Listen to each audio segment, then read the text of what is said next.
Today on GameRanks, 15 big new announcements of Xbox Showcase 2024. Starting off at number 15, it's Atomfall. Not to be confused with Fallout London, the Fallout mod. This is a completely different game. The scenario is not the same as Fallout. We're not talking nuclear war, we're talking nuclear disaster. And we're not talking exploratory RPG with shooter elements, we're talking survival. Now, very obviously, there are things that resemble Fallout in this trailer, but it doesn't get overly retro-futuristic at any point. There are a few elements of that, but nothing like Fallout, in my opinion. You got settlements, cults, mutants that live in caves, and surface level, all that stuff sounds like Fallout, but you look at the trailer, it doesn't look like Fallout. In terms of armament, you are not a walking tank. We see our guy with a revolver at one point, bow and arrow at another, and then a flashlight. It doesn't seem like you're going to be launching any mini nukes, is what I'm saying. You're going to be scavenging and trying to stay alive, which is a very different goal than that of Fallout, which, I mean, generally, the idea is to become an unstoppable badass. There's power armor and crazy weapons and stuff. So I think there's some pretty big distinctions here. That and it's a survival game. It's also a very pretty survival game. You got an indie developer called Rebellion, and they actually made an in-house engine that looks pretty sweet. Atomfall is going to come to Xbox Series and PC next year. We'll give you more information as we know it. And number 14 is Mixtape, a game that brings together a classic soundtrack with a very unique art style and apparently nostalgic aimlessness, according to its description. I will let it off the hook for that for now, because it does look like an interesting game in terms of gameplay. It's got you flying around your old memories. I mean, not your old memories, the character's old memories. And I don't exactly know where that's going to go, but you're flying around in countrysides in a very interesting art style. Honestly, visually striking, got a good soundtrack. Worth giving a chance. Don't know when it's coming out, though, so we'll give you more information when we have it. And number 13 is Age of Mythology Retold, basically Age of Empires Extreme. This is a remake of the old offshoot of the Age of Empires series. It's still an RTS game. It still uses a lot of the fundamentals that you find in Age of Empires, but now you got huge Greek god crap going on. Epic disasters, insane crap. Dogs and cats living together. Mass hysteria. Honestly, if you remember this game, it's a hell of a lot of fun if you like Age of Empires, and they've really got it looking cool. It's recognizably Age of Mythology to me, but also there's so much stuff that absolutely couldn't be visualized the way that it is here, back when that game originally came out in 2002. We actually do have a release date for it. It's coming to Xbox Series and PC September 4th. At number 12, we've got Dragon Age the Veilguard. Finally, we actually do have footage of the game engine. We got sort of a team assembly type trailer where we get the introduction to a few different characters. And then basically is like, the player will be the leader. I mean, it's a pretty basic concept for a trailer, but they do a good job making it really big and epic. I mean, it looks like the Dragon Age you want to play, and that really, to be frank, is what BioWare really needed it to look like. We don't have an exact date, but it will be coming out in the fall of this year, apparently, so we will let you know more as we know it. Moving on to number 11, we've got South of Midnight, which is a game we've actually seen prior, and it looks very interesting. It wasn't just a cinematic trailer this time around. We got some actual gameplay of it. In some ways, I actually got some God of War reboot vibes from it. It's maybe a little faster paced. I definitely wouldn't put it in the Platinum Games action area, but it's an action game with some clear adventure and exploration elements. It's definitely a lush and very pretty world, very different and unique looking as far as I'm concerned. And you got some pretty awesome traversal powers, like you got some grappling hook stuff, you got some Uncharted stuff. I mean, there's a lot going on in this game. The music, also absolutely beyond enjoyable. I don't know, I think this is going to be a really cool game. We didn't get a release date. It's going to be next year, though, so, I mean, we got a while to wait. I'm excited for it, though.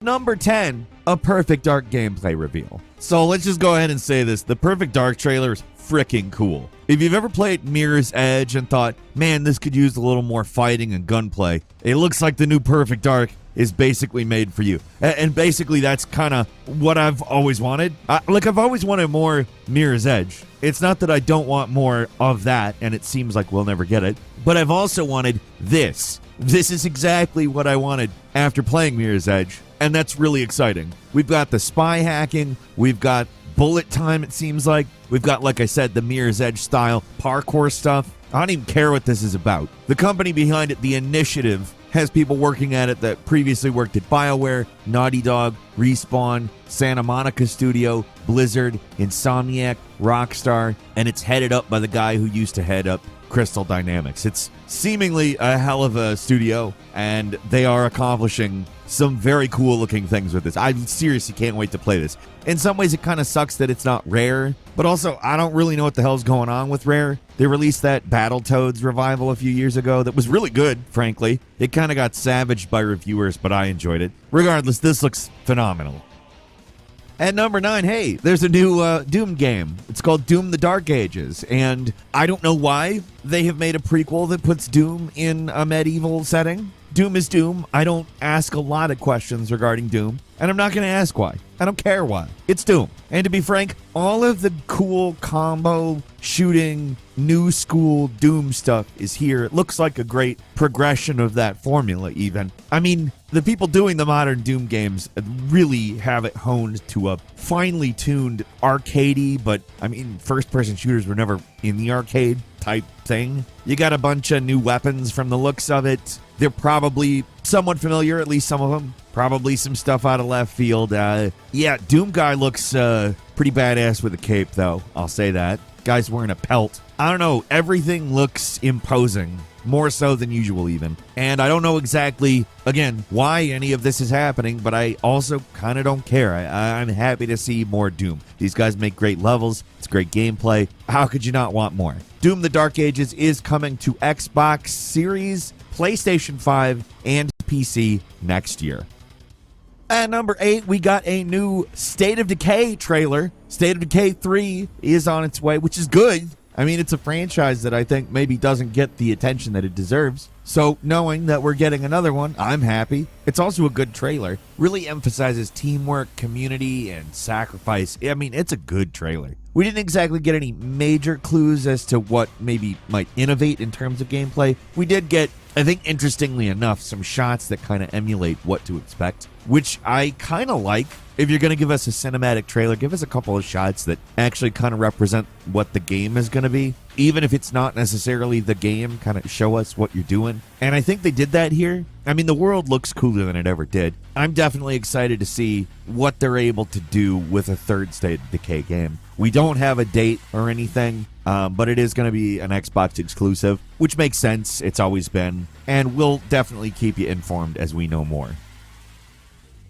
And number 7 is Diablo Vessel of Hatred, the first Diablo 4 expansion. I mean, it's a Diablo 4 expansion, so you know that it's going to play like Diablo 4, which is good because Diablo 4 plays very well. And I think that they made the right choice giving us a very cinematic trailer that is, it is a lot. My favorite thing in the world isn't human bodies splitting up into semi-detached masses. That being said, they really lure you into a false sense of security in the course of this trailer, and I mean, it was some pretty good storytelling, just the trailer. So we're going to get a new class, we're going to get base game updates, new PvE, new co-op stuff. I mean, they're updating almost every aspect of the game as well as adding an expansion. It looks to me like it's going to be a pretty sweet add-on. Gotta say, the creative team and the art department, they're definitely doing the heavy lifting here in terms of hype because, I mean, we all know what Diablo 4 is at this point. And that's not to de-emphasize how good Diablo 4 is. I mean, it has its problems. Certainly near launch, it had quite a few problems, but this looks like a pretty good expansion. I'm pretty excited for it. It's coming to PlayStation, Xbox, and PC October 8th.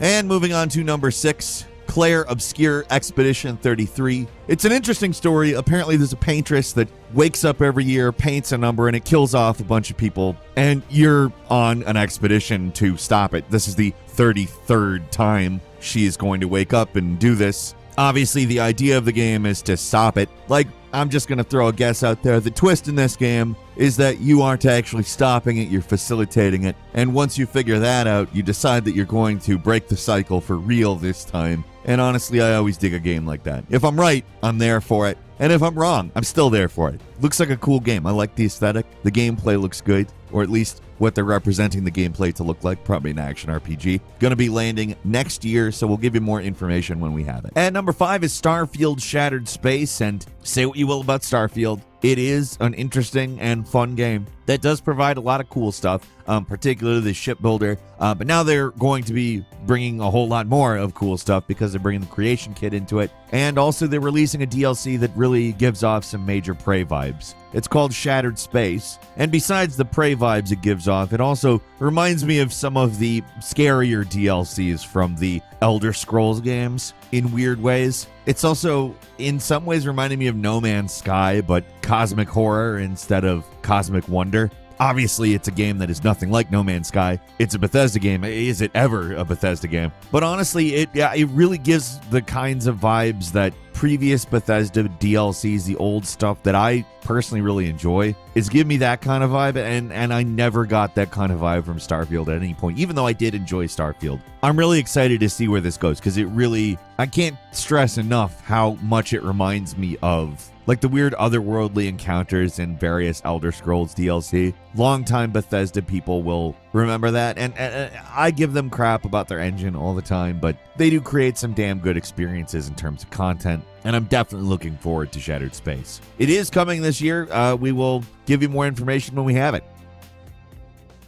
At number 4, we got some new gameplay for Indiana Jones and the Great Circle from Machine Games. I mentioned them up front because the game to me is looking more and more like a Machine Games game as they show us more of it. I mean, the Machine Games guys, they excel at portraying Nazis badly. They give them interesting traits. They make it so you kind of find them funny, but you just, feel the evil oozing from them instantly. If there's anybody who does it better than Machine Games, I don't know who does. And then you throw in Indiana Jones, and how can you complain? Is there any better fictional character besides the other one that Machine Games has made massive hit after massive hit with? No, there isn't. Troy Baker is doing a great job as Indy as well. Never makes you really think about it. You just feel like you're watching Indiana Jones, which is excellent. That is exactly what you want. And again, like I said, the gameplay actually looks pretty good. Looks a lot like a Machine Games game, but you have a whip now. I think they were a good choice because, again, the whole they deal with Nazis good thing, but also they deal with weapons good, like different weapons. They're good at innovating weird gameplay mechanics based on weapons, and I think the whip is 100% that when you're talking about a first-person whip. I am pretty excited to play this. It's also got a better name than the Dial of Destiny. The Great Circle actually sounds like something. Dial of Destiny doesn't. It is coming this year, so look for more news on that as soon as we have it. So we've actually got some new information on the Fable game. There has not been a new Fable game since 2010, and this game is going to focus on a guy who was retired named Humphrey. Hell of a retired guy name, that one. He's going to be forced out of retirement, of course. I mean, if it was just about sitting around in his house remembering the good old days or something, that probably wouldn't be a very good game. But we got a little gameplay. It isn't really enough to make a lot of judgment on. It definitely looks like Fable. There's definitely going to be choice. It's somehow going to affect the overall story, which is good to know, but we still don't know a hell of a lot. It does have a release window of 2025 now, though, which is something we didn't know before, so stay tuned. At number 2 is Life is Strange Double Exposure. Honestly, it seems like it's probably what they should have done all along. They returned to the original protagonist. Max Caulfield is the protagonist of this one. I don't know why they went off with different protagonists. I know that the ending of Life is Strange was kind of definitive-ish, but life is supposed to be strange, right? Anyway, this one is about a murder that happens in her reality. She finds that she can traverse between two different realities. The murder hasn't happened in the other reality. It's her friend, so obviously she wants to save her friend. And in order to do that, she's going to have to solve the murder in one of the realities and prevent it in the other. I don't know exactly how that's all going to line up, but I think pretty good plot. Also, obviously, it looks as though they've expanded the purview of what a Life is Strange game is. Clearly, it's an adventure game still, but it looks like there's a lot more going on. I'm good with that, and I am particularly happy that they've returned to the original protagonist. We also have a release date for it. It's coming to Xbox Series and PC on October 29th. And finally, at number 1, it's exactly what we all wanted to hear but never expected to hear, because Gears 5 came out in 2019. It was supposed to kick off a big multimedia franchise, and we got Gears Tactics a year later, which is not another Gears game. It's not a movie. I don't think a lot of people really know what the hell is going on with Gears for a while, and this trailer's hype. It's a prequel, takes place 14 years before the first Gears of War. It's called E-Day, and it tells the story of the first Locust emergence on Sarah. Honestly, in every way, it's probably the right move. It looks cool. They gave us a little mad world. It's basically everything you want from a Gears trailer, except gameplay, which of course we don't have. It is just an announcement. We have absolutely nothing in terms of when or exactly how it will come out. Obviously, it's going to be a Game Pass game. It's one of the big Xbox franchises, and we'll see where that goes. I'm excited. Microsoft finally went ahead and announced a discless Xbox Series X. It's the white edition of the Xbox Series X. It will not have an optical storage drive. It will have a terabyte of internal storage and a price of $449.99. There's also a new edition of the Xbox Series X with an optical drive that's going to be launching for $599.99, so $600. And the main feature of it, aside from the quote-unquote Galaxy Black color, but it will apparently be launching with twice the storage of any of the other models. And honestly, I think this might have been the right route to go, as opposed to the Xbox Brooklyn, the codename Brooklyn thing. You might have seen some stuff about that, but it seems like that's not what they're going with this year. I think right choice, honestly. Xbox needs to avoid confusion and start really hunkering down with some consistency, not only in console design, but also in games. And honestly, we got a bunch of pretty good game announcements. I think that we got a pretty... Like, comment, and subscribe.